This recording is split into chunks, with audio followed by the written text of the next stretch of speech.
તો નમસ્કાર મિત્રો, ફરી એકવાર આપ સૌનું હાર્દિક સ્વાગત છે આપણી આ યુટ્યુબ ચેનલ રાહુલ મકવાણા એક ગુજરાતીમાં।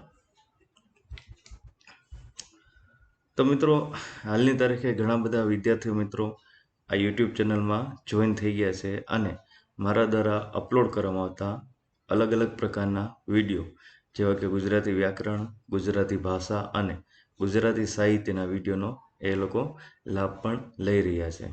જો તમારા ધ્યાનમાં અથવા તમારા કોઈ પરિવારમાં કે તમારા કોઈ સંબંધીમાં કોઈ કોમ્પિટિટિવ એક્ઝામની તૈયારી કરતું હોય તો તે લોકોને મારી આ યુટ્યુબ ચેનલ સબસ્ક્રાઈબ કરાવવા માટે મારી આપ સૌને નમ્ર વિનંતી છે। તો નમસ્કાર મિત્રો, મારી યુટ્યુબ ચેનલ રાહુલ મકવાણા એક ગુજરાતીમાં આપ સૌનું સ્વાગત છે।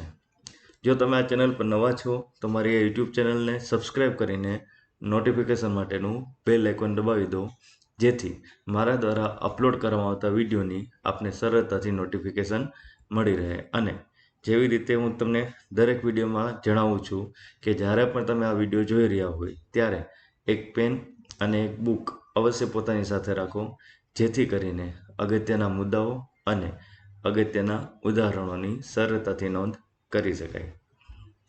તો મિત્રો, લાસ્ટ આપણે જે લેક્ચર જોયેલો હતો ગુજરાતી સાહિત્યનો હતો લેક્ચર નંબર 5, જેને આપણે નામ આપેલું છે પાર્ટ 1। તો મિત્રો, આ જે લેક્ચર હતો એમાં આપણે ગુજરાતી સાહિત્યના મોસ્ટ ઇમ્પોર્ટન્ટ એવા આઈએમસી ક્વેશ્ચન જોયેલા હતા, બરાબર, જેમાં આપણે 50 અગત્યના પ્રશ્નો કે જે દરેક એક્ઝામમાં અથવા તો વારંવાર એક્ઝામમાં પૂછાય છે અથવા તો પૂછવાની શક્યતા છે એવા બધા પ્રશ્નો આપણે ડિસ્કશન કરેલા હતા। અને આપ સૌએ મને કોમેન્ટમાં જણાવેલું હતું કે વધારે તમે સાહિત્યના ક્વેશ્ચન અપલોડ કરો। તો મિત્રો, આપ સૌની વિનંતીને ધ્યાનમાં લઈને હું આજે બીજા સાહિત્યના મોસ્ટ આઈએમપી 50 પ્રશ્નો એટલે કે ગુજરાતી સાહિત્ય વિડીયો લેક્ચર 6 પાર્ટ 2 આજે આપણે અપલોડ કરવા જઈ રહ્યો છીએ। તો મિત્રો, લાસ્ટ લેક્ચરમાં આપણે ગુજરાતી સાહિત્ય લેક્ચરમાં મોસ્ટ આઈએમપી કે જે વારંવાર પરીક્ષા પૂછાય છે તેવા અગત્યના 50 પ્રશ્નો વિશે ચર્ચા કરેલી હતી। અને આજનો જે વિડીયો લેક્ચર છે એમાં પણ આપણે ગુજરાતી સાહિત્યના મોસ્ટ આઈએમપી એવા 50 પ્રશ્નોની ડિસ્કશન કરીશું। તો જો મિત્રો, અગાઉનો વિડીયો તમારે જોવાનો બાકી હોય તો નીચે ડિસ્ક્રિપ્શન બોક્સમાં બધા જ વિડીયોની તમને લિંક આપેલી છે, તો એ લિંક પર જઈને તમે ગુજરાતી સાહિત્યના મોસ્ટ આઈએમપી ક્વેશ્ચનનો જે પાર્ટ 1 છે તે તમે જઈને જોઈ શકો છો। અને આજનો જે વિડીયો લેક્ચર છે એમાં પણ આપણે ગુજરાતી સાહિત્યના મોસ્ટ આઈએમપીમાં 50 પ્રશ્નો જોશું। તો મિત્રો, આ જે વિડીયો છે સ્પેશિયલી તમારી લોકોની જે વિનંતી હતી, તમારી જે ડિમાન્ડ હતી, એ ડિમાન્ડને ધ્યાનમાં રાખીને ગુજરાતી સાહિત્યના બીજા 50 પ્રશ્નો આપણે અહીંયા ડિસ્કશન કરીશું। તો મિત્રો, કુલ તમારી પાસે ગુજરાતી સાહિત્યના 100 ક્વેશ્ચન થશે। તો મિત્રો, આ બધા જ પ્રશ્નો એ એક્ઝામ દ્રષ્ટિએ મોસ્ટ આઈએમપી છે અને પૂછાવાની શક્યતાઓ ધરાવે છે। તો આ બધા જ પ્રશ્નો વ્યવસ્થિત ધ્યાનથી સાંભળવા અને જવાબ યાદ રાખવા માટે પ્રયત્ન કરજો। તો શરૂ કરીએ આજનો આપણો ગુજરાતી સાહિત્યનો video lecture most IMP question part 2। તો શરૂ કરીએ। ક્વેશ્ચન પહેલો, વિશ્વ શાંતિના કવિ તરીકે કયા ગુજરાતી સાહિત્યકાર જાણીતા છે? મિત્રો, ખાસ યાદ રાખજો, અહીંયા તમને પ્રશ્ન પૂછેલો છે કે વિશ્વ શાંતિના કવિ તરીકે કયા સાહિત્યકાર જાણીતા છે? તો મિત્રો, જ્યારે પણ વિશ્વ શાંતિ જેવા શબ્દ તમે સાંભળો એટલે તરત આપને યાદ આવવું જોઈએ ઉમાશંકર જોશી। તો અહીંયા શું નામ આવશે? વિશ્વ શાંતિ તરીકે કયા ગુજરાતી સાહિત્યકાર જાણીતા છે? તો જવાબ આપણો આવશે ઉમાશંકર જોશી। તો વિશ્વ શાંતિ એટલે ઉમાશંકર જોશી। તો ક્લિયર મિત્રો? હવે વિશ્વ શાંતિ પૂછે તો આપણો જવાબ શું આવશે? ઉમાશંકર જોશી। બીજો પ્રશ્ન, માત્ર 7 જ ચોપડી ભણેલા કયા સાહિત્યકારે ગુજરાતી સાહિત્યમાં નવલકથાનું પૂર લાવેલું હતું? મિત્રો, પ્રશ્ન ખાસ ધ્યાનથી સાંભળજો। માત્ર 7 ચોપડી જ ભણેલા કયા સાહિત્યકારે ગુજરાતી સાહિત્યમાં નવલકથાનું પૂર લાવેલું હતું? તો મિત્રો, અહીંયા તમને એવું પૂછવા માંગે છે કે કયા સાહિત્યકારે ગુજરાતી સાહિત્યમાં નવલકથાનું પૂર લાવેલું હતું? તો જવાબ હતો પન્નાલાલ પટેલ। તો પન્નાલાલ પટેલ એ માત્ર 7 જ ચોપડી ભણેલા હતા, પરંતુ તેણે ગુજરાતી સાહિત્ય પ્રકાર એટલે કે નવલકથાનું ખૂબ જ ઊંડાણપૂર્વક ખેડાણ કરેલું છે। તો મિત્રો પન્નાલાલ પટેલ એણે ગુજરાતી સાહિત્યમાં નવલકથાનું પૂર લાવેલું હતું. તો ક્લિયર મિત્રો આ બંને પ્રશ્નો. તો આપણે જોઈએ હવે ક્વેશ્ચન નંબર 3. અમાસના તારા કયા સાહિત્યકારની જાણીતી કૃતિ છે? પ્રશ્ન ફરીથી સાંભળજો મિત્રો ખાસ, કે અમાસના તારા એ કયા સાહિત્યકારની જાણીતી કૃતિ છે? તો જવાબ આપણો આવશે કિશનસિંહ ચાવડા. તો કિશનસિંહ ચાવડાએ ઘણી બધી સાહિત્ય સર્જન કર્યું, એમાંથી એની જાણીતી કૃતિમાં એક કૃતિ છે અમાસના તારા. તો અમાસના તારા પૂછે તો આપણો જવાબ આવવો જોઈએ કિશનસિંહ ચાવડા. તો ક્લિયર મિત્રો.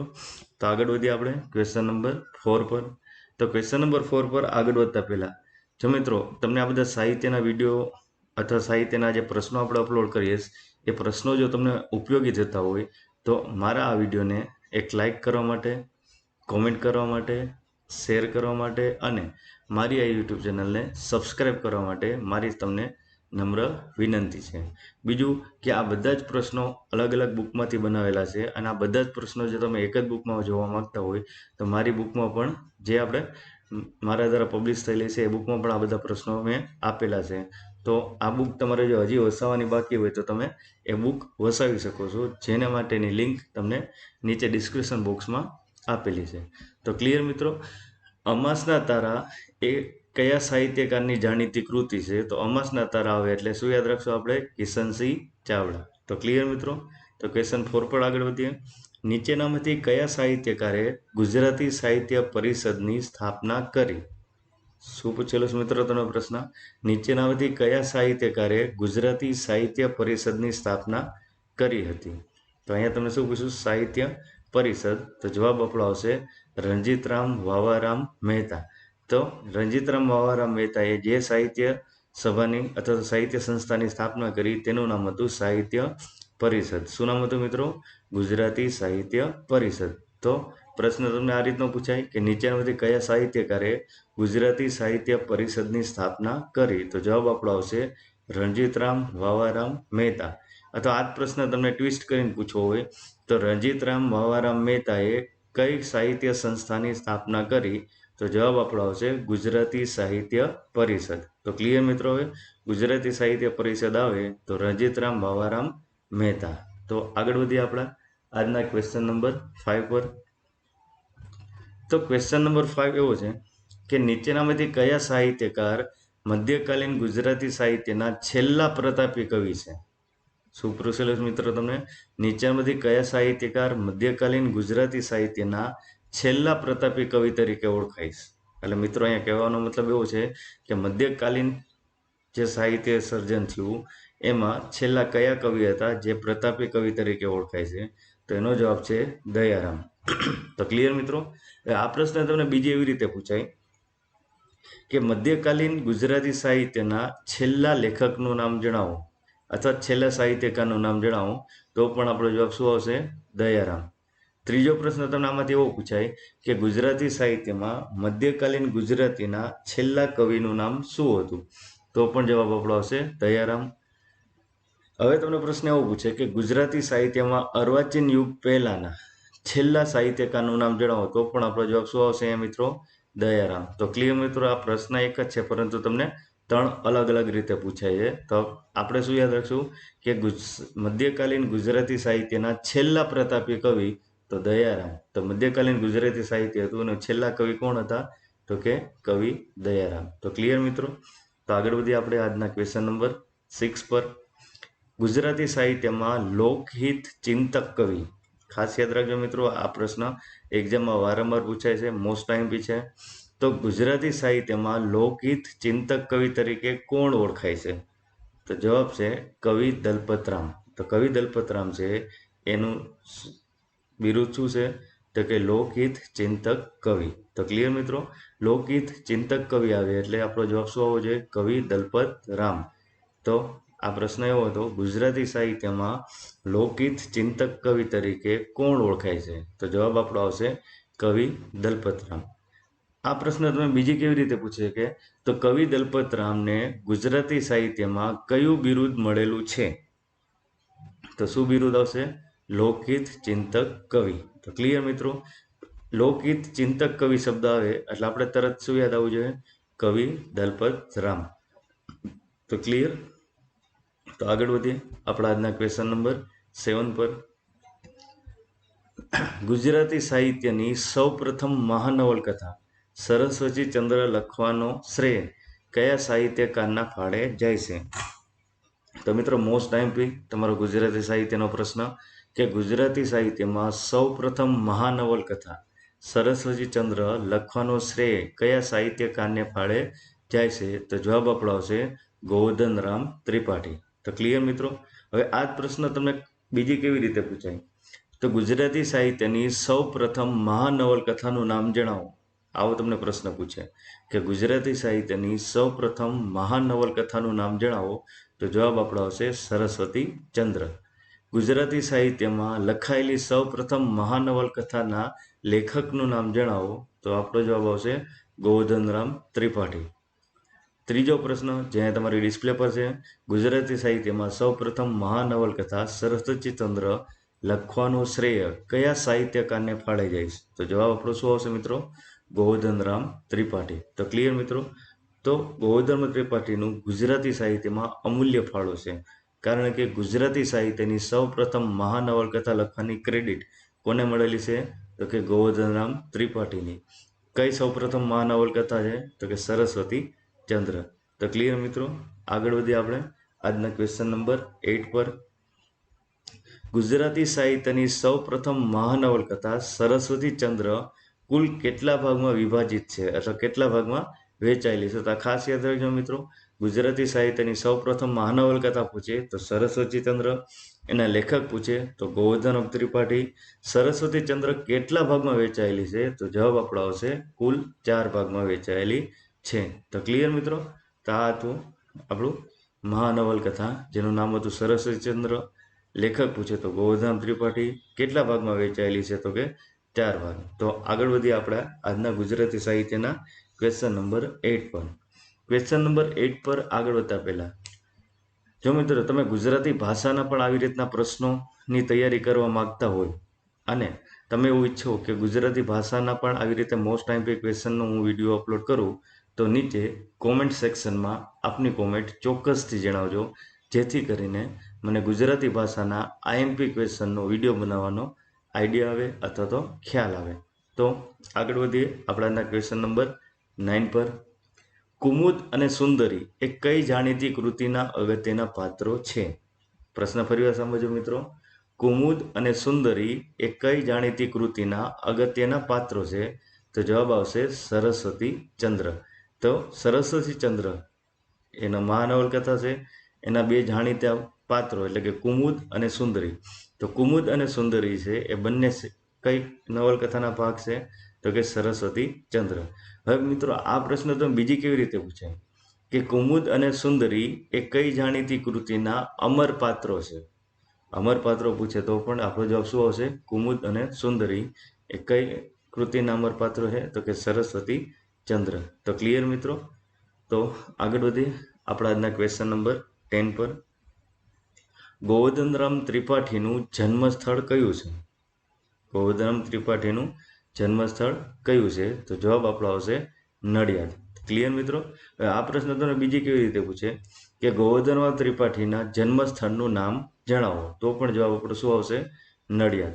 તો ક્લિયર મિત્રો? તો ગોવર્ધનરામ ત્રિપાઠીમાંથી ઘણા બધા આઈએમપી ક્વેશ્ચન છે જે દર વખતે એક્ઝામમાં પૂછાય છે, બરાબર? જે આપણે અગાઉ જોયા. મહાનવલકથા પૂછે તો સરસ્વતી ચંદ્ર, એના લેખક પૂછે તો ગોવર્ધન ત્રિપાઠી, સૌપ્રથમ નવલકથાનું નામ પૂછે મહાનવલકથા તો પણ સરસ્વતી ચંદ્ર. સરસ્વતી ચંદ્ર કેટલા ભાગમાં વહેંચાયેલી છે? તો કે 4 ભાગમાં. કુમુદ અને સુંદરી એ કઈ કૃતિના પાત્રો છે? તો સરસ્વતી ચંદ્રના. ગોવર્ધનરામ ત્રિપાઠીનું જન્મસ્થાનનું નામ જણાવો, તો જવાબ આપણો આવશે નડિયાદ. તો મિત્રો આ બધા જ મોસ્ટ આઈએમપી છે જે અવારનવાર સરકારી પરીક્ષાઓ જે હોય છે એમાં સ્પર્ધાત્મક પરીક્ષામાં આ પ્રશ્નો વારંવાર પૂછાય છે. પછી તમે કોઈ બી એક્ઝામની તૈયારી કરતા હોય, જે એક્ઝામમાં સાહિત્ય પૂછાય એમાં આ પ્રશ્નો બધા વારંવાર હોય જ છે. તો મિત્રો આ બધા જ પ્રશ્નો મેં ખાસ તૈયાર કરેલા છે, જેથી કરીને તમને ગુજરાતી સાહિત્યની પ્રિપેરેશન કરવા માટે યોગ્ય ચોક્કસ દિશા સૂચન કે માર્ગદર્શન મળી રહે. આના બધા જ પ્રશ્નો મોસ્ટ આઈએમપી છે અને આવનાર એક્ઝામમાં ખૂબ જ મહત્વ ધરાવે છે. તો આગળ વધીએ આપણા આજના ક્વેશ્ચન નંબર 11 પર. ગુજરાતી સાહિત્યમાં કયા સાહિત્યકારને અભેદ માર્ગના પ્રવાસી તરીકે ઓળખવામાં આવે છે? તો ગુજરાતી સાહિત્યમાં કયા સાહિત્યકાર અભેદ માર્ગના પ્રવાસી તરીકે ખ્યાતિ ધરાવે છે? તો જવાબ છે મણિલાલ નભુભાઈ દ્વિવેદી. તો મિત્રો તમારી નોટબુકમાં લખી નાખો અભેદ માર્ગના પ્રવાસી અને એની સામે લખી નાખો મણિલાલ નભુભાઈ દ્વિવેદી. તો ક્લિયર મિત્રો? અભેદ માર્ગના પ્રવાસી તો મણિલાલ દ્વિવેદી. મિત્રો અહીંયા આખું નામ એટલા માટે લખ્યું છે કે ક્યારેક તમને સાહિત્યકારના પિતાનું નામ પણ પૂછી લે કે મણિલાલ દ્વિવેદીના પિતાનું નામ જણાવો, તો આપણો જવાબ આવશે નભુભાઈ દ્વિવેદી. ક્લિયર મિત્રો? એટલે મેં અહીંયા આખું નામ એટલા માટે આપ્યું છે કે તમને ખ્યાલ આવે કે પ્રશ્નો કેવી રીતે પૂછાય. તો અભેદ માર્ગના પ્રવાસી આ શબ્દ આવે એટલે આપણો જવાબ શું હોવો જોઈએ? મણિલાલ નભુભાઈ દ્વિવેદી. ક્લિયર? તો આગળ વધીએ આપણા આજના ક્વેશ્ચન નંબર 12 પર. કયા ગુજરાતી સાહિત્યકારને ગુજરાતી સાહિત્યના જાગૃત ચોકીદાર તરીકે ઓળખાય છે? કયા સાહિત્યકાર ગુજરાતી સાહિત્યના જાગૃત ચોકીદાર તરીકે ઓળખાય છે? મિત્રો મોસ્ટ ટાઈમ બી પ્રશ્ન છે. તો તમારી નોટબુકમાં લખો જાગૃત ચોકીદાર અને તેની સામે લખો નરસિંહ રાવ દિવેટિયા. તો ક્લિયર મિત્રો? તો આ બધા જ મોસ્ટ ટાઈમ બી પ્રશ્નો છે મિત્રો. અભેદ માર્ગના પ્રવાસી પૂછે તો મણિલાલ દ્વિવેદી, ગુજરાતી સાહિત્યના જાગૃત ચોકીદાર પૂછે તો નરસિંહ રાવ દિવેટિયા. તો ક્લિયર? તો આગળ વધીએ આપણે આજના ક્વેશ્ચન નંબર 13 પર. ગુજરાતી સાહિત્ય ક્ષેત્રે ધર્મના તારા તરીકે કયા સાહિત્યકાર ઓળખાય છે? ફરીવાર બોલું પ્રશ્ન. ગુજરાતી સાહિત્ય ક્ષેત્રે ધર્મના તારા તરીકે કયા સાહિત્યકાર ઓળખાય છે? તો જવાબ આપણો આવશે આનંદ શંકર ધ્રુવ. શું જવાબ આવશે આપણે મિત્રો? ધર્મના તારા તો આનંદ શંકર ધ્રુવ. તો મિત્રો તમારી નોટબુકમાં લખી લો ધર્મના તારા અને એની સામે લખો આનંદ શંકર ધ્રુવ. તો ક્લિયર મિત્રો? પ્રશ્ન ગુજરાતી સાહિત્ય ક્ષેત્રે ધર્મના તારા તરીકે કયા સાહિત્યકાર ઓળખાય છે? તો જવાબ આપણો આવશે આનંદ શંકર ધ્રુવ. હવે આ જ પ્રશ્ન તમે બીજી કેવી રીતે પૂછાય કે આનંદ શંકર ધ્રુવને ગુજરાતી સાહિત્યમાં કયું બિરુદ મળેલું છે? તો જવાબ આપણો શું આવશે? ધર્મના તારા. આ ધર્મના તારા જે બિરુદ છે એ કોને મળેલું છે? તો કે આનંદ શંકર ધ્રુવને. તો ક્લિયર? તો આગળ વધીએ આપણા ક્વેશ્ચન નંબર 14 પર. આનંદ શંકર ધ્રુવે કયા ગુજરાતી મેગેઝિનમાં દિગ્દર્શક અને તંત્રી તરીકે પોતાની સેવા આપેલી હતી? ફરીવાર સાંભળો મિત્રો પ્રશ્ન. આનંદ શંકર ધ્રુવે કયા ગુજરાતી મેગેઝિનના દિગ્દર્શક અને તંત્રી તરીકે પોતાની સેવા આપેલી હતી? તો જવાબ આપણો આવશે સુદર્શન. ક્લિયર મિત્રો? આગળના વિડીયો લેક્ચરમાં પણ આપણે જોયેલું હતું સંસ્કૃતિ મેગેઝિન, બરાબર? તો આ જે સુદર્શન છે એક મેગેઝિન છે, એમાં આનંદ શંકર ધ્રુવે દિગ્દર્શક અને તંત્રી તરીકે પોતાની સેવા આપેલી હતી. તો આનંદ શંકર ધ્રુવનું મેગેઝિન તો કે સુદર્શન, એમાં એ પોતે શું હતા? તો કે દિગ્દર્શક અને તંત્રી. તો ક્લિયર મિત્રો? આગળ વધીએ આજના આપણા ક્વેશ્ચન નંબર 15 પર. મધ્યકાલીન ગુજરાતી સાહિત્યમાં કયા કવિને જ્ઞાનના વડલા તરીકેનું બિરુદ મળેલ છે? ખાસ યાદ રાખજો મિત્રો, તમારી નોટબુકમાં લખી લો જ્ઞાનના વડલા. અહીંયા વડલા યાદ રાખજો, બરાબર? તો મધ્યકાલીન ગુજરાતીમાં કયા કવિને જ્ઞાનના વડલા તરીકેનું બિરુદ મળેલું છે? તો જવાબ આપણો આવશે કવિ અખા ભગત. તો મધ્યકાલીન ગુજરાતી સાહિત્ય છે એ દરમિયાન અખા ભગતને બિરુદ મળેલું હતું. કયું બિરુદ મળેલું હતું? તો કે જ્ઞાનના વડલા તરીકેનું. ક્લિયર મિત્રો? તો જ્ઞાનના વડલા આવો શબ્દ આવે તો આપણો જવાબ શું હોવો જોઈએ? કવિ અખા ભગત. તો અખા ભગતને બનેલું બિરુદ એટલે જ્ઞાનનો વડલો. તો આગળ વધીએ. મધ્યકાલીન ગુજરાતી સાહિત્યમાં કયા કવિને નિરીક્ષક કવિ તરીકેનું બિરુદ મળેલું છે? તો નિરીક્ષક કવિમાં આવશે કવિ ભોજા ભગત. તો ક્લિયર મિત્રો? જ્ઞાનના વડલા પૂછે તો કવિ અખા ભગત, નિરીક્ષક કવિ પૂછે તો કવિ ભોજા ભગત. તો મિત્રો આ બંને પોઈન્ટ મોસ્ટ આઈમ્પી છે, તમારી નોટબુકમાં લખી લો. એમાં લખો જ્ઞાનનો વડલો તો એની સામે કવિ અખા ભગત, નિરીક્ષક કવિ તો એની સામે લખો કવિ ભોજા ભગત. તો ક્લિયર મિત્રો?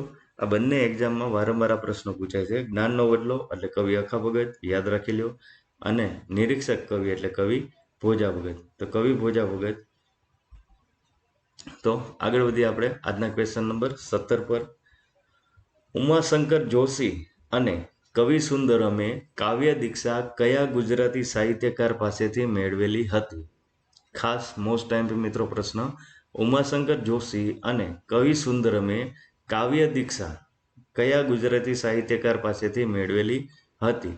તો મિત્રો ઉમાશંકર જોશી અને કવિ સુંદરમ જે છે એને કાવ્ય દીક્ષા કોની પાસેથી મેળવી હતી? તો બળવંતરાય કલ્યાણરાય ઠાકોર, જેને આપણે બ.ક. ઠાકોર તરીકે ઓળખીએ તેની પાસેથી તેઓએ કાવ્ય દીક્ષા મેળવેલી હતી.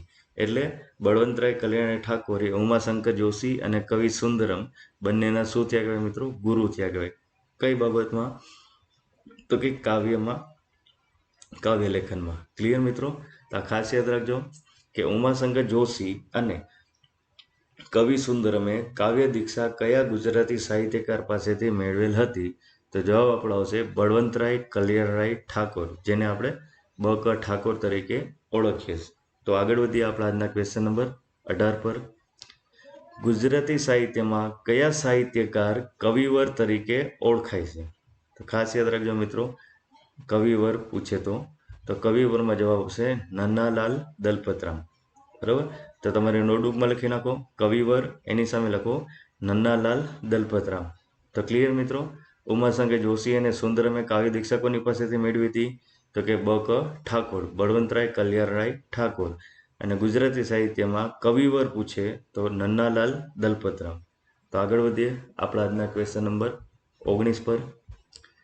કયા ગુજરાતી સાહિત્યકારે ભારતના બંધારણની સમિતિમાં સભ્ય તરીકે પોતાનું યોગદાન આપેલું છે?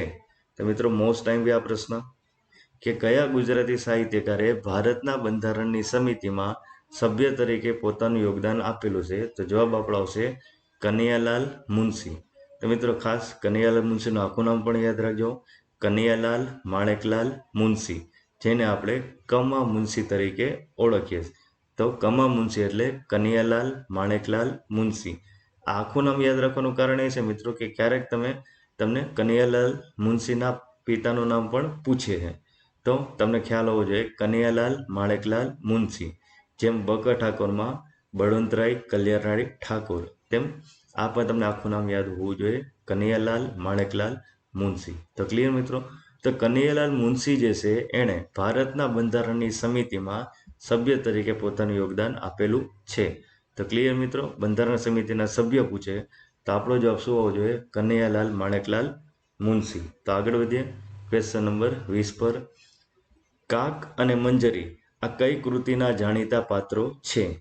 ખાસ યાદ રાખજો મિત્રો, કાક અને મંજરી. તો જવાબ આપણો આવશે ગુજરાતનો નાદ. તો કાક, આ તમને પ્રશ્ન બીજો કેવી રીતે પૂછે? કાક અને મંજરી એ કઈ ગુજરાતી કૃતિના અમર પાત્રો છે? અમર પાત્રો પૂછે અથવા જાણીતા પાત્રો પૂછે, બંનેનો મતલબ એક જ થાય. તો કાક અને મંજરી એ કઈ ગુજરાતી કૃતિના જાણીતા અથવા અમર પાત્રો છે? તો જવાબ આપણો આવશે ગુજરાતનો નાદ. તો મિત્રો ગુજરાતનો નાદ પણ કોણે લખેલી છે? કનૈયાલાલ મુનશી. તો તમને આ બીજો પ્રશ્ન એવી રીતે પૂછે કે ગુજરાતનો નાદ એ કયા સાહિત્યકારની જાણીતી કૃતિ છે? તો જવાબ આપણો આવશે કનૈયાલાલ માણેકલાલ મુનશી. તો ક્લિયર મિત્રો? આગળ વધીએ આજના આપણા ક્વેશ્ચન નંબર 21 પર. નીચેનામાંથી કયા સાહિત્યકારે બંધારણ સભાના સભ્ય તરીકે પોતાનું યોગદાન આપેલું છે? તો મિત્રો આ પ્રશ્ન અહીંયા રિપીટ થયો. આપણો જવાબ ખબર જ છે, કનૈયાલાલ માણેકલાલ મુનશી. તો ક્વેશ્ચન નંબર 22 શું કહેવા માંગે છે? નરસિંહરાવના પિતા જે પ્રસિદ્ધ સાહિત્યકાર હતા તેમનું નામ જણાવો. જો મિત્રો ખ્યાલ આવે છે તમને, મેં આખા સાહિત્યકારોના પૂરા નામ શા માટે યાદ રાખવાના કીધા? હમણાં જ આપણે જોયું કનૈયાલાલ માણેકલાલ મુનશી, બળવંતરાય કલ્યાણરાય ઠાકોર, બરાબર, ચંદ્રવદન ચિમનલાલ મહેતા. તો આ બધા જે છે એ પૂરા નામ એટલા માટે યાદ રાખવાના કે હવે આવનાર પરીક્ષામાં તમને આ ટાઈપના પ્રશ્નો પૂછાઈ શકે છે. તો એના માટે શું કરાય? તો બધા સાહિત્યકારો છે એ બધા સાહિત્યકારોનું એક લિસ્ટ બનાવી નાખો અને તેનું પૂરેપૂરું નામ લખો, નામ, પિતાનું નામ અને અટક. તો આવું એક લિસ્ટ તૈયાર કરી લો, કારણ કે આવો પ્રશ્ન, એક પ્રશ્ન તો પૂછવાની શક્યતાઓ 100% રહેલી છે જ. તો પ્રશ્ન જોઈએ, નરસિંહરાવ દિવેટિયાના પિતા કે જે પ્રસિદ્ધ સાહિત્યકાર હતા તેમનું નામ જણાવો. નરસિંહરાવ દિવેટિયાના પિતાનું નામ હતું ભોળાનાથ દિવેટિયા. તો નરસિંહરાવ ભોળાનાથ દિવેટિયા એનું આખું નામ થયું. તો આ તમારી બુકમાં લખી દો. એ સિવાય મેં તમને કીધું કનૈયાલાલ માણેકલાલ મુનશી, બળવંતરાય કલ્યાણરાય ઠાકોર, ચંદ્રવદન ચીમનલાલ મહેતા, જેને આપણે ચચી મહેતા તરીકે ઓળખીએ. તો મિત્રો આ બધા નામ જે છે એ પૂરેપૂરા નામ યાદ રાખવાનો પ્રયત્ન કરજો, કારણ કે આવનાર એક્ઝામમાં આ ટાઈપનો પ્રશ્ન તમને પૂછાઈ શકે છે, બરાબર, પિતાને ધ્યાનમાં રાખીને. તો ક્લિયર મિત્રો? આગળ વધે આપના આજના ક્વેશ્ચન નંબર 23 પર. ગુજરાતી સાહિત્યમાં માણભટ્ટ તરીકે કોણ જાણીતું છે? ખાસ યાદ રાખજો મિત્રો, આ તમારી નોટબુકમાં પણ લખી લો. માણભટ્ટ, એની સામે એરો કરીને લખો કવિ પ્રેમાનંદ. બરાબર. તો મિત્રો અહીંયા શબ્દ છે માણભટ્ટ. તો ગુજરાતી સાહિત્યમાં માણભટ્ટ તરીકે કોણ જાણીતું છે? તો આપણો જવાબ આવશે કવિ પ્રેમાનંદ. માણભટ્ટ એટલે બીજું કંઈ નહીં મિત્રો, બરાબર, જે માટલા ટાઈપનું હોય, માટલામાં વગાડે અને સાથે સાથે બોલતા હોય તેને શું કહેવાય? માણભટ્ટ. બરાબર. તો અહીંયા તમારે માણભટ્ટ શબ્દ આવે એટલે કવિ પ્રેમાનંદ. તો તમારે નોટબુકમાં લખી લો માણભટ્ટ, એની સામે ડેશ કરીને લખો કવિ પ્રેમાનંદ. તો ક્લિયર મિત્રો? ગુજરાતી સાહિત્યમાં માણભટ્ટ તરીકે કોણ જાણીતું છે? તો જવાબ આપણો આવશે કવિ પ્રેમાનંદ, જે મોસ્ટ આઈએમપી ક્વેશ્ચન છે. તો આગળ જોઈએ આપણે ક્વેશ્ચન નંબર 24 એટલે કે 24. કવિ પ્રેમાનંદ ક્યાંના વતની હતા? તો જવાબ આપણો આવશે વડોદરા. તો મિત્રો આ બંને પ્રશ્નો જે છે એ બંને પ્રશ્નો કવિ પ્રેમાનંદને સંબંધિત છે. તો પ્રશ્ન એકવાર ફરીવાર જોઈ લઈએ. ગુજરાતી સાહિત્યમાં માણભટ્ટ તરીકે કોણ જાણીતું? તો કવિ પ્રેમાનંદ. કવિ પ્રેમાનંદ ક્યાંના વતની હતા? તો કે વડોદરા. આ બંને મોસ્ટ આઈમ્પી ક્વેશ્ચન. તો આગળ વધીએ આપણે ક્વેશ્ચન નંબર 25 પર. કવિ દલપતરામના જન્મસ્થળનું નામ જણાવો. કવિ દલપતરામના જન્મસ્થળનું નામ જણાવો. તો કવિ દલપતરામનો જન્મ થયેલો હતો વઢવાણમાં. તો ક્લિયર મિત્રો? તો કવિ દલપતરામનું જન્મસ્થળ પૂછે તો શું જવાબ આવશે? વઢવાણ. તો ક્વેશ્ચન નંબર 26 જોઈએ. ગુજરાતી સાહિત્યમાં કયા વિદેશી સાહિત્યકારે પોતાનું અમૂલ્ય યોગદાન આપેલું છે? મોસ્ટ આઈમ્પી મિત્રો આ પ્રશ્ન, બરાબર. પ્રશ્ન શું પૂછવા માંગે? ગુજરાતી સાહિત્યમાં કયા વિદેશી સાહિત્યકાર, આ શબ્દો ખાસ પકડજો મિત્રો. ગુજરાતી સાહિત્યમાં કયા વિદેશી સાહિત્યકારે પોતાનું અમૂલ્ય યોગદાન આપેલ છે? તો જવાબ આપણો આવશે એલેક્ઝાન્ડર ફાબર્સ, જેને આપણે ફાબર્સ સાહેબ તરીકે પણ ઓળખીએ. તો મિત્રો એલેક્ઝાન્ડર ફાબર્સ જે છે એ બેઝિકલી વિદેશી હતા, પરંતુ તેને ગુજરાતી સાહિત્ય પ્રત્યે એટલો લગાવ થયો કે એ સાહિત્ય સંસ્થાની પણ એણે સ્થાપના કરી દીધી. તો મિત્રો એલેક્ઝાન્ડર ફાબર્સ આ ખાસ યાદ રાખજો. વિદેશી સાહિત્યકાર શબ્દ આવે એટલે તરત આપણે યાદ આવવું જોઈએ એલેક્ઝાન્ડર ફાબર્સ. અને મિત્રો આમાંથી એક બીજો પ્રશ્ન એવો પૂછાય છે કે ગુજરાતી સાહિત્યનો પરદેશી પ્રેમી. ખાસ યાદ રાખજો મિત્રો શબ્દો, ગુજરાતી સાહિત્યનો પરદેશી પ્રેમી. તો જવાબ આપણો આવશે એલેક્ઝાન્ડર ફાબર્સ. તો મિત્રો આ પ્રશ્ન પર તમને પૂછવાની શક્યતાઓ રહેલી છે કે નીચેનામાંથી કયા સાહિત્યકારને ગુજરાતી સાહિત્યનો પરદેશી પ્રેમી તરીકેનું બિરુદ આપવામાં આવેલું છે? તો જવાબ આપણો આવશે એલેક્ઝાન્ડર ફાબર્સ. તો ક્લિયર મિત્રો? વિદેશી સાહિત્યકારે પોતાનું યોગદાન આપેલ છે, તો એમાં એલેક્ઝાન્ડર ફાબર્સ. કયા સાહિત્યકારને ગુજરાતી સાહિત્યનો પરદેશી પ્રેમી એવું બિરુદ મળેલું છે? તો એલેક્ઝાન્ડર ફાબર્સ. તો ક્લિયર મિત્રો? આ પ્રશ્નમાંથી કેવા કેવા પ્રશ્નો પૂછાય એના વિશે આપણે ડિસ્કસ કર્યો. તો હવે જોઈએ આપણો આજનો ક્વેશ્ચન નંબર 27. અર્વાચીન ગુજરાતીમાં કયા સાહિત્યકાર સાહિત્યના ઉજાગર તરીકે જાણીતા છે? અર્વાચીન ગુજરાતી મિત્રો ખાસ શબ્દો યાદ રાખજો. અહીંયા કાં તો પ્રાચીન ગુજરાતી હશે, કાં મધ્યકાલીન ગુજરાતી હશે, અથવા તો અર્વાચીન ગુજરાતી છે. તો આ શબ્દો ખાસ તમે પકડજો પ્રશ્નમાં, જેથી કરીને તમારે જવાબ આપવામાં ભૂલ ના થાય અને કન્ફ્યુઝન ન થાય. તો અહીંયા તમને શું પૂછેલું છે મિત્રો? અર્વાચીન ગુજરાતીમાં કયા સાહિત્યકારને સાહિત્યના ઉજાગર તરીકે ઓળખવામાં આવે છે? તો જવાબ આપણો આવશે નરસિંહરાવ દિવેટિયા. તો મિત્રો નરસિંહરાવ દિવેટિયાને શું બિરુદ મળેલું છે? તો કે સાહિત્યના ઉજાગર. આ સિવાયનું મિત્રો આપણે અગાઉના પ્રશ્નોમાં ડિસ્કસ કર્યું. તો નરસિંહરાવ દિવેટિયાને બીજું શું ઉપનામ મળેલું હતું? ગુજરાતી સાહિત્યના જાગૃત ચોકીદાર. તો મિત્રો આ બધા જે બિરુદો છે એ કોને મળેલા છે? નરસિંહરાવ દિવેટિયા. તો નરસિંહરાવ દિવેટિયાનું એક ઉપનામ બિરુદ ગુજરાતી સાહિત્યના જાગૃત ચોકીદાર, સાહિત્યના ઉજાગર, બરાબર. અને ત્યારબાદ એનું પૂરું નામ પૂછે તો નરસિંહરાવ ઘોડારામ દિવેટિયા. તો ક્લિયર મિત્રો? આ પ્રશ્ન ભલે એક છે પણ આમાંથી મેં તમને 3 પ્રશ્નો તૈયાર કરાવડાવ્યા, બરાબર. તો ખાસ આ પ્રશ્ન યાદ રાખજો. નરસિંહરાવ દિવેટિયા, એની સામે લખી નાખો ગુજરાતી સાહિત્યના જાગૃત ચોકીદાર, ગુજરાતી સાહિત્યના ઉજાગર, અને એનું પૂરું નામ નરસિંહરાવ ભોળારામ દિવેટિયા, બરાબર. તો આગળ વધીએ આપણા આજના ક્વેશ્ચન નંબર 28 પર. કવિકાંત ક્યાંના વતની હતા? પ્રશ્ન ફરી એકવાર સાંભળો. કવિકાંત ક્યાંના વતની હતા? તો આપણો જવાબ આવશે ચાવંડ, જે અમરેલી જિલ્લામાં આવેલું છે, બરાબર. તો કવિકાંત એનો ક્યાંના વતની હતા? તો કે ચાવંડના. કયા જિલ્લામાં આવેલું છે? તો કે અમરેલી. તો ક્લિયર મિત્રો? આગળ વધીએ આપણા આજના ક્વેશ્ચન નંબર 29 પર. ગુજરાતી સાહિત્યના વિદ્વાન, વિવેચક અને ભાષા સંશોધક તરીકે કોણે પોતાનો ફાળો આપેલો છે? અથવા તો ગુજરાતી સાહિત્યના વિદ્વાન, વિવેચક અને ભાષા સંશોધક તરીકે કોણ જાણીતું છે? તો જવાબ આપણો આવશે આનંદશંકર ધ્રુવ. તો મિત્રો આનંદશંકર ધ્રુવ છે એ ગુજરાતી સાહિત્યના એટલે કે ગુજરાતી ભાષાના વિદ્વાન, વિવેચક પણ હતા અને ભાષા સંશોધક પણ હતા. તો ખાસ યાદ રાખજો મિત્રો, આનંદશંકર ધ્રુવ, એની સામે લખો વિદ્વાન, વિવેચક અને ભાષા સંશોધક. તો મિત્રો આનંદશંકર ધ્રુવે વિદ્વાન, વિવેચક તરીકે અને ભાષા સંશોધક તરીકે પણ પોતાની સેવા આપેલી છે. તો ક્લિયર મિત્રો આ પ્રશ્ન? ગુજરાતી સાહિત્યના વિદ્વાન, વિવેચક અને ભાષા સંશોધક તરીકે કોણ જાણીતું છે? તો જવાબ આપણો આવશે આનંદશંકર ધ્રુવ. ક્લિયર? તો આગળ વધીએ આપણા ક્વેશ્ચન નંબર 30 પર. ગુજરાતી સાહિત્યમાં સોનેટના પિતા તરીકે કોણ ઓળખાય છે? ગુજરાતી સાહિત્યમાં સોનેટના પિતા તરીકે કોણ ઓળખાય છે? તો જવાબ આપણો આવશે બળવંતરાય કલ્યાણરાય ઠાકોર.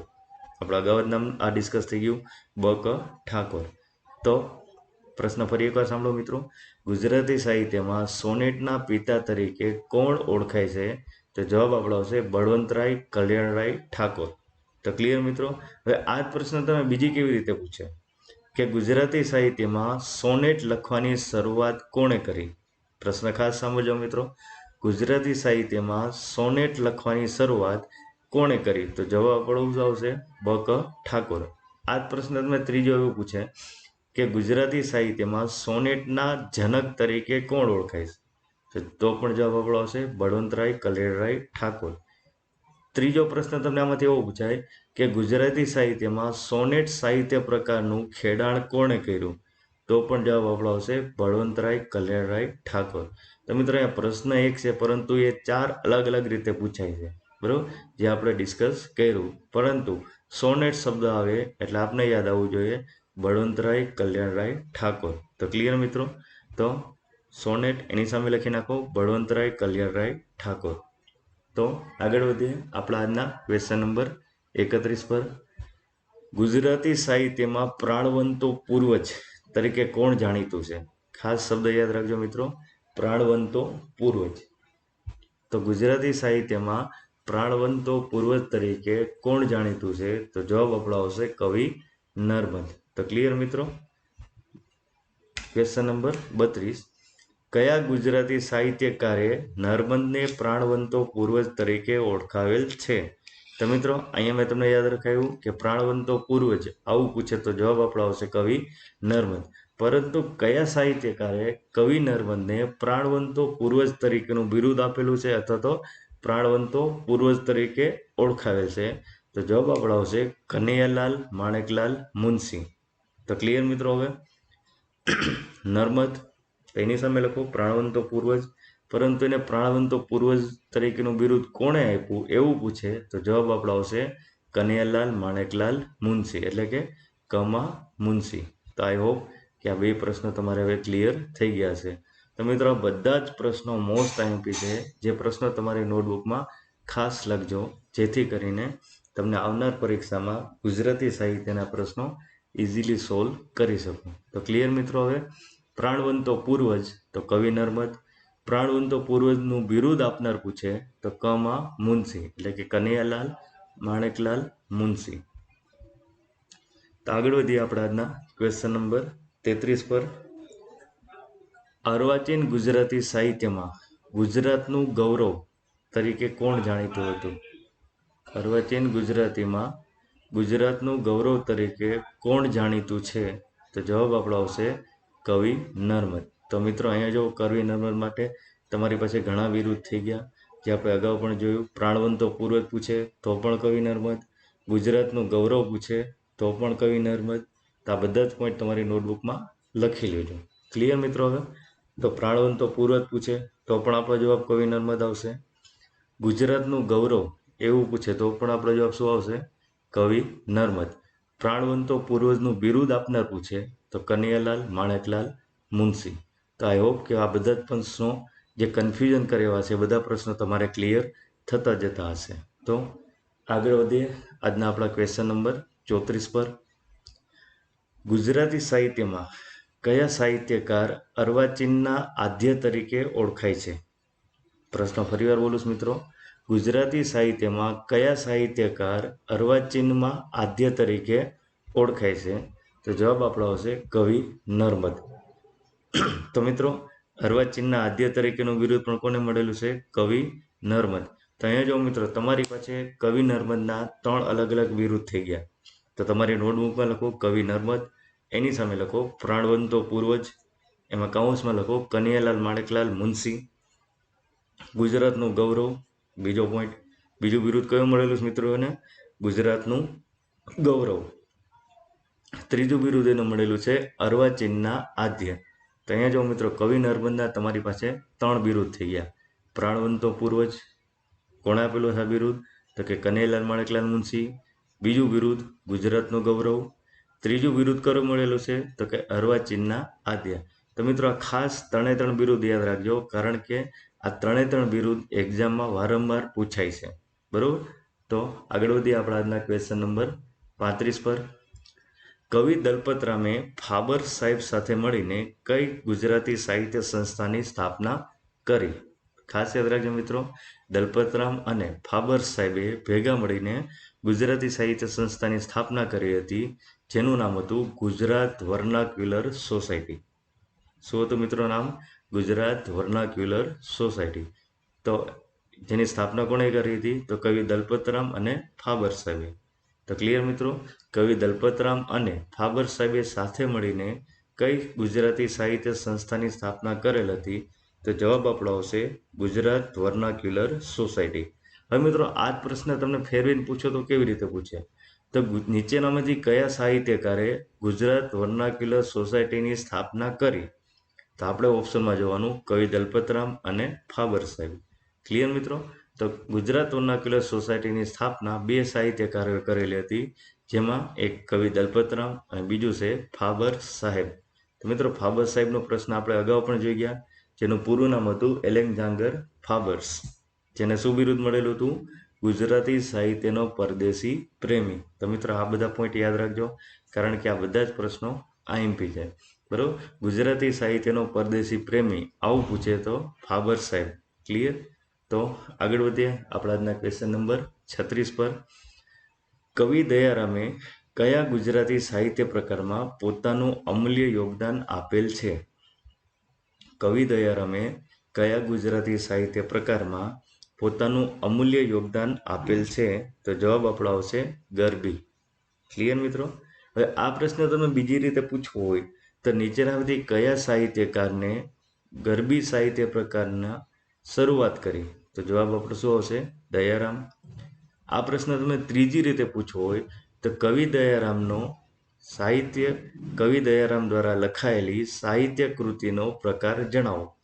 તો જવાબ શું આવશે મિત્રો? ગરબી. તો ક્લિયર મિત્રો? પ્રશ્ન અહીંયા એક જ હતો, પરંતુ આ પ્રશ્ન તમને અલગ અલગ 3 રીતે પૂછાય છે, પરંતુ કવિ દયારામ આવે એટલે આપને શું શબ્દ યાદ આવવો જોઈએ? ગરબી. તો ક્લિયર? તો આગળ વધીએ આજના આપણા ક્વેશ્ચન નંબર 37. મધ્યકાલીન ગુજરાતી સાહિત્યમાં કયા સાહિત્યકાર ઉત્તમ વાર્તાકાર તરીકે જાણીતા હતા? મિત્રો આ પ્રશ્ન ખાસ યાદ રાખજો, કારણ કે આ પ્રશ્ન મોસ્ટ આઈએમપી છે, જે વારંવાર પૂછાય છે. મધ્યકાલીન ગુજરાતી સાહિત્યમાં કયા સાહિત્યકાર ઉત્તમ વાર્તાકાર તરીકે જાણીતા હતા? જવાબ આપણો આવશે કવિ સામળ. તો મિત્રો કવિ સામળ જે છે એણે ઘણી બધી વાર્તાઓ લખેલી છે, જેથી તેને ગુજરાતી સાહિત્યમાં ઉત્તમ વાર્તાકાર તરીકે ઓળખાતા હતા, અથવા ઉત્તમ વાર્તાકાર તરીકેનું બિરુદ મળેલું છે? તો ઉત્તમ વાર્તાકાર પૂછે તો કવિ સામળ. તો મિત્રો તમારી નોટબુકમાં લખી લો ઉત્તમ વાર્તાકાર અને એની સામે લખો કવિ સામળ. તો 38મો ક્વેશ્ચન, મધ્યકાલીન ગુજરાતી સાહિત્યમાં કયા સાહિત્યકાર ભક્ત કવિ તરીકે જાણીતા છે? એ ખાસ યાદ રાખજો મિત્રો, ભક્ત કવિ.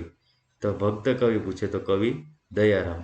તો ક્લિયર મિત્રો? હવે તો અહીંયા ઉત્તમ વાર્તાકાર તો કવિ સામળ, ભક્ત કવિ તો કવિ દયારામ.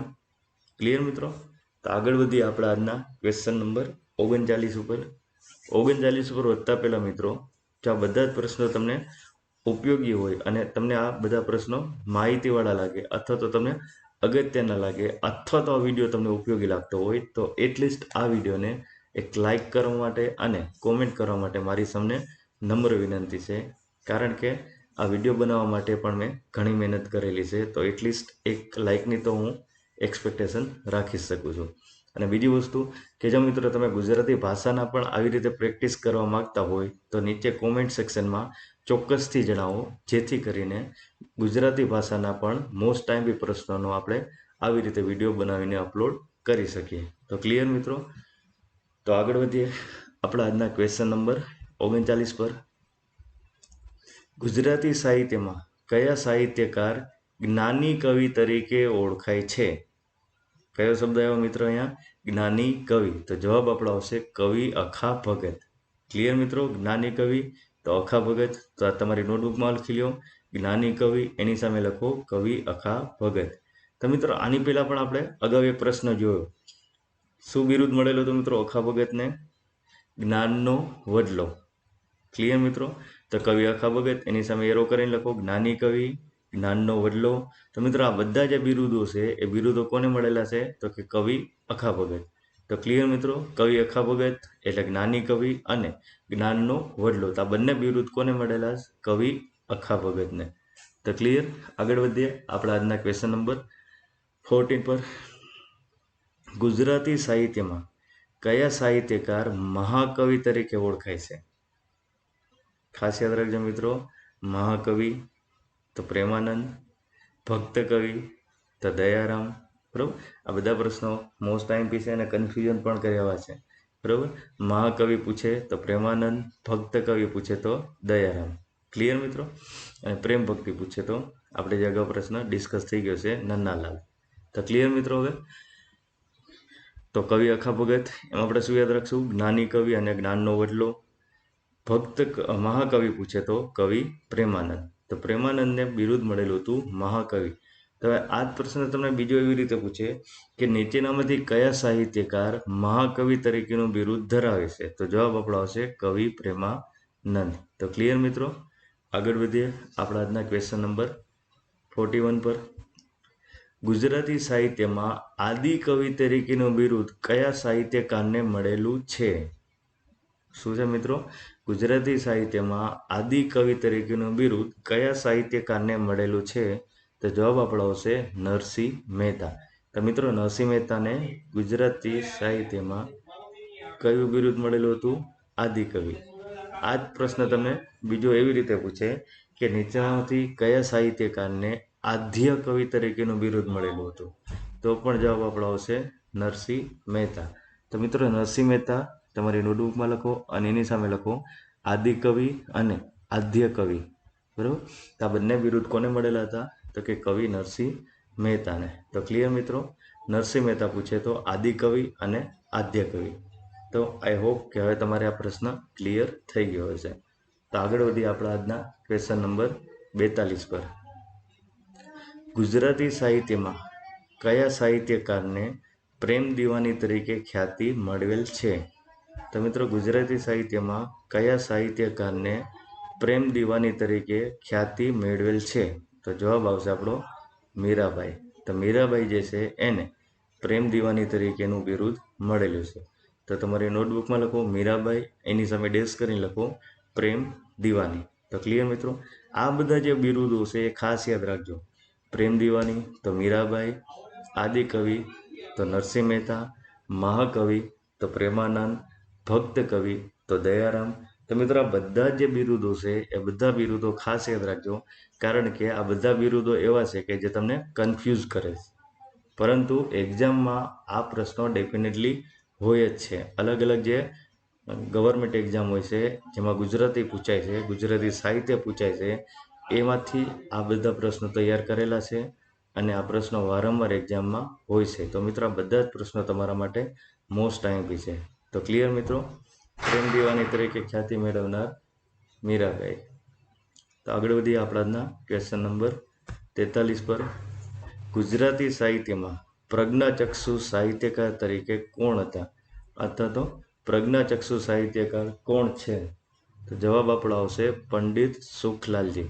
તો મિત્રો પંડિત સુખલાલજી જે હતા એ પ્રજ્ઞાચક્ષુ હતા, જે જોઈ શકતા ન હતા. તો એને બિરુદ આપવામાં આવેલું હતું પ્રજ્ઞાચક્ષુ સાહિત્યકાર. તો એમાં જવાબ આપણો આવશે પંડિત સુખલાલજી. તો મિત્રો પંડિત સુખલાલજીને બિરુદ મળેલું હતું એ કયું હતું? પ્રજ્ઞાચક્ષુ. તો તમારી નોટબુકમાં લખી લો પ્રજ્ઞાચક્ષુ, એની સામે લખો પંડિત સુખલાલજી. તો મિત્રો આ બધા જ ખાસ યાદ રાખજો. તો આગળ વધીએ આપણા આજના ક્વેશ્ચન નંબર 44 પર. પંડિત સુખલાલજીએ કયા ગુજરાતી સાહિત્ય પ્રકારમાં પોતાનો અમૂલ્ય ફાળો આપેલો છે? તો જવાબ આપણો આવશે નિબંધ. તો મિત્રો પંડિત સુખલાલજીએ કયા ગુજરાતી સાહિત્યકારમાં પોતાનો અમૂલ્ય ફાળો આપેલો છે? તો કવિ શું આવશે? નિબંધ. તો ક્લિયર મિત્રો? પંડિત સુખલાલજી, એની સામે લખો પ્રજ્ઞાચક્ષુ અને નીચે લખો સાહિત્ય પ્રકાર અને એમાં લખો નિબંધ. તો પંડિત સુખલાલજીએ ગુજરાતી સાહિત્યમાં નિબંધ ક્ષેત્રે ખૂબ જ મોટો અને અમૂલ્ય ફાળો આપેલો છે. તો આગળ વધીએ આપણા આજના ક્વેશ્ચન નંબર 45 પર. થોડા આંસુ થોડા ફૂલ, થોડા આંસુ થોડા ફૂલ એ કયા સાહિત્યકારની જાણીતી કૃતિ છે? તો જવાબ આપણો આવશે જયશંકર સુંદરી. બરાબર? તો થોડા આંસુ થોડા ફૂલ આ કોની કૃતિ છે? તો કે જયશંકર સુંદરી. બરાબર? તો ક્લિયર મિત્રો? તો આગળ વધીએ આજના આપણા ક્વેશ્ચન નંબર 46 પર. અગ્નિકુંડમાં ઉગેલું ગુલાબ, અગ્નિકુંડમાં ઉગેલું ગુલાબ એ કયા સાહિત્યકારની જાણીતી કૃતિ છે? તો મિત્રો મોસ્ટ આઈએમપી પ્રશ્ન છે, જે અવારનવાર કોઈ પણ સરકારી એક્ઝામમાં અથવા તો ગુજરાતીની પરીક્ષામાં આ પ્રશ્ન વારંવાર હોય જ છે. તો આ પ્રશ્ન ડેફિનેટલી તમે યાદ રાખી લો કે અગ્નિકુંડમાં ઉગેલું ગુલાબ એ કયા સાહિત્યકારની જાણીતી કૃતિ છે? તો જવાબ આપણો આવશે નારાયણભાઈ દેસાઈ. શું જવાબ આવશે મિત્રો? નારાયણભાઈ દેસાઈ. તો નારાયણભાઈ દેસાઈની જાણીતી કૃતિ એવું પૂછે તો અગ્નિકુંડમાં ઉગેલું ગુલાબ. થોડા આંસુ થોડા ફૂલ આવું પૂછે તો જયશંકર સુંદરી. તો ક્લિયર મિત્રો? હવે તો આગળ વધીએ આપણા આજના ક્વેશ્ચન નંબર 47. તો મિત્રો 47 પર આગળ વધતા પહેલાં આ બધા જ પ્રશ્નો તમે સાથે સાથે નોંધ કરતા જજો, અને નોંધ કરવા માટે પણ તમને હું ઇનફ ટાઈમ આપું છું, કારણ કે આ બધા જ પ્રશ્નો જે તે પરીક્ષામાં પૂછાયેલા છે એ જ બધા પ્રશ્નો હું એ તમારી સામે ડિસ્પ્લે કરું છું. અલગ અલગ જે પેપરો છે એ બધા પેપરોમાંથી સાહિત્યના પેપરો અલગ તારવીને અહીંયા મેં તમારી સામે તૈયાર કરીને મૂકેલા છે. તો આ બધા જ પ્રશ્નો જે કોઈને કોઈ એક્ઝામમાં પૂછાયેલા છે એ જ બધા પ્રશ્નો તમારી સામે છે. તો બધા જ પ્રશ્નો ખૂબ જ મહત્ત્વ ધરાવે છે. એટલીસ્ટ ગુજરાતી સાહિત્યની તમે તૈયારી કરતા હોય તો આ બધા પ્રશ્નોના જવાબ તમને આવડવા જોઈએ. તો આઈ હોપ કે આ વિડીયો પર તમને ખૂબ જ અગાઉનો જે વિડીયો હતો એની માફક ખૂબ જ ઉપયોગી અથવા મદદરૂપ સાબિત થશે. તો ક્લિયર મિત્રો? આગળ વધીએ આપણા આજના ક્વેશ્ચન નંબર 47. ગુજરાતી સાહિત્યમાં અમૃતા બેનમૂન કૃતિના સર્જકનું નામ જણાવો. તો મિત્રો ગુજરાતી સાહિત્યમાં અમૃતા કૃતિ જે લખેલી છે એ બેનમૂન કૃતિ છે, જેના જેવી કૃતિ હજી સુધી લખાણી નથી. તો અમૃતા કૃતિ એ કોણે લખેલી છે? તો જવાબ આપણો આવશે રઘુવીરસિંહ ચૌધરી. તો મિત્રો અમૃતા એ રઘુવીરસિંહની જાણીતી કૃતિ છે. તો ક્લિયર મિત્રો? ગુજરાતી સાહિત્યમાં અમૃતા બેનમૂન કૃતિના સર્જકનું નામ જણાવો. તો જવાબ આપણો આવશે રઘુવીરસિંહ ચૌધરી. તો આ જ પ્રશ્ન તમે અલગ પૂછવો હોય તો રઘુવીરસિંહ ચૌધરીની જાણીતી કૃતિ નીચેનામાંથી કઈ છે? તો જવાબ આપણો આવશે અમૃતા. અમૃતા શબ્દ આવે એટલે રઘુવીરસિંહ ચૌધરી. તો ક્લિયર મિત્રો? તો આગળ વધીએ આપણા આજના ક્વેશ્ચન નંબર 48 પર. અહલ્યાથી એલિઝાબેથ એ કયા સાહિત્યકારની કૃતિ છે? ફરીવાર સાંભળજો મિત્રો પ્રશ્ન. અહલ્યાથી એલિઝાબેથ એ કયા સાહિત્યકારની જાણીતી કૃતિ છે? તો જવાબ આપણો આવશે સરોજ પાઠક. બરોબર. તો અહલ્યાથી એલિઝાબેથ એ કોણે લખેલી છે મિત્રો? સરોજ પાઠક, જે આપણા મહિલા સાહિત્યકારોમાંથી એક મોખરે નામ લેવાય છે એ સરોજ પાઠક. તો મિત્રો અહલ્યાથી એલિઝાબેથ એ કોણે લખેલી છે? તો કે સરોજ પાઠક. અથવા આ જ પ્રશ્ન તમને બીજી કેવી રીતે પૂછે કે નીચેનામાંથી કઈ કૃતિ સરોજ પાઠકની જાણીતી કૃતિ છે? તો જવાબ આપણો આવશે અહલ્યાથી એલિઝાબેથ. તો ક્લિયર મિત્રો? તો આગળ વધીએ આજના આપણા ક્વેશ્ચન નંબર 49 પર. નીચેનામાંથી કયા સાહિત્યકાર જીપ્સી ઉપનામથી જાણીતા છે? તો મિત્રો આપણે અગાઉ પણ ડિસ્કસ કર્યું કે ગુજરાતી સાહિત્યમાં જ્યારે પ્રિપેરેશન કરતા હોય તો અલગ અલગ સાહિત્યકારો, તેમની કૃતિઓ, તેમના ઉપનામ, તેમના બિરુદો કોના દ્વારા આપવામાં આવ્યા, તો આ બધા જ પ્રશ્નો તમારા માટે ખૂબ જ ઇમ્પોર્ટન્ટ સાબિત થાય છે. તો અહીંયા તમને જે પ્રશ્ન પૂછેલો એ કયો છે? ઉપનામમાંથી. તો ક્લિયર મિત્રો? નીચેનામાંથી કયા સાહિત્યકાર જીપ્સી ઉપનામથી જાણીતા છે? તો જવાબ આપણો આવશે કિશનસિંહ ચાવડા. જો મિત્રો તમે આવા જ વધારે પ્રશ્નોની પ્રેક્ટિસ કરવા માંગતા હોય તો મારી જે બુક છે એમાં તમને આવા ટોટલ 700 પ્રશ્ન એટલે કે 7 પેપર આપેલા છે. આ ઉપરાંત દરેક સેક્શનના અંતે હરેક પોઈન્ટ પ્રમાણે તમને 50-100 આવા પ્રેક્ટિસ સેશન પણ આપેલા છે, જેમાં એક મુદ્દાને અનુરૂપ 50થી 60 પ્રશ્નો એવરેજ પૂછેલા છે, જેથી કરીને તમારે કોઈ પણ પોઈન્ટની સરળતાથી પ્રેક્ટિસ પણ થઈ શકે અને તમારે મહાવરો પણ થઈ શકે. તો એ બધું બુકમાં મેં ડિટેલમાં આપેલું છે. તે બુક તમે વસાવી શકો છો. કઈ રીતે વસાવી આપણે હમણાં થોડીક વાર પછી ડિસ્કસ કરીએ. અથવા તો બુક પરચેસ કરવા માટેની લિંક નીચે ડિસ્ક્રિપ્શન બોક્સમાં આપેલી છે. તો ક્લિયર મિત્રો? હવે જીપ્સી ઉપનામ પૂછે તો કિશનસિંહ ચાવડા, અથવા તો આ પ્રશ્ન તમને એવું પૂછે કે કિશનસિંહ ચાવડા એ કયા ઉપનામથી જાણીતા છે? તો જવાબ આપણો આવશે જીપ્સી. તો ક્લિયર મિત્રો? તો આગળ વધીએ આપણા આજના લાસ્ટ ક્વેશ્ચન એટલે કે ક્વેશ્ચન નંબર 50 પર. મિત્રો 50માં ક્વેશ્ચન પર આગળ વધતા પહેલાં, જો તમને આ વિડીયો ખરેખર ઉપયોગી થયો હોય અને તમે ઈચ્છતા હોય કે ગુજરાતી સાહિત્યનો આવો એક વધારે વિડીયો અપલોડ કરું, તો નીચે કોમેન્ટ બોક્સમાં ચોક્કસથી આપનો ઓપિનિયન જણાવજો. અથવા તો ગુજરાતી ભાષાના તમે મોસ્ટ આઈએમપી પ્રશ્નોની પ્રેક્ટિસ કરવા માગતા હોય તો નીચે એ પણ તમે કોમેન્ટ બોક્સમાં જણાવજો.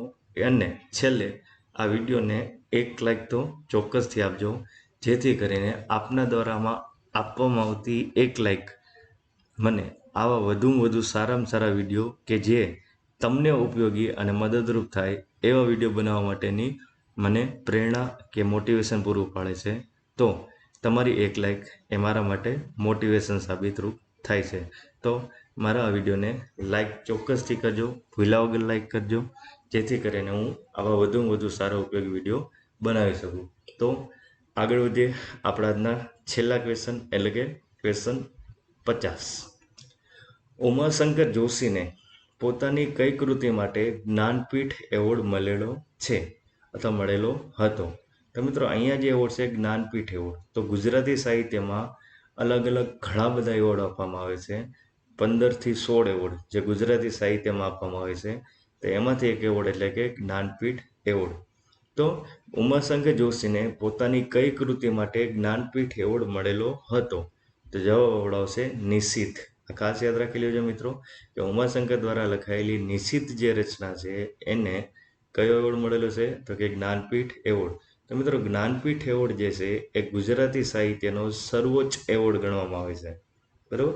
અને જે તે કૃતિને અથવા તો જે તે સાહિત્યકારને જ્ઞાનપીઠ એવોર્ડ મળવો એ તેના માટે સૌથી વધુ સન્માનજનક ગણાય.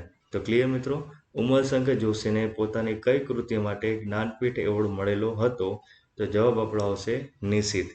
તો આઈ હોપ કે આ બધા જ પ્રશ્નો તમને ખૂબ જ ઉપયોગી સાબિત થશે અથવા તો મદદરૂપ થશે. તો મારા આ વિડીયોને વધુમાં વધુ લાઈક કરવા માટે, શેર કરવા માટે તમને મારી નમ્ર વિનંતી છે.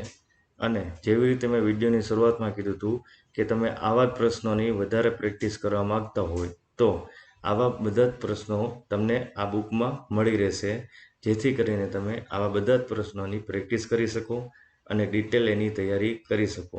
અને એમાં દરેક મુદ્દાઓ અલગ અલગ પાડેલા છે, જેથી કરીને તમે ઇઝીલી તૈયાર કરી શકશો. તો આ બુક કેવી રીતે મેળવવી?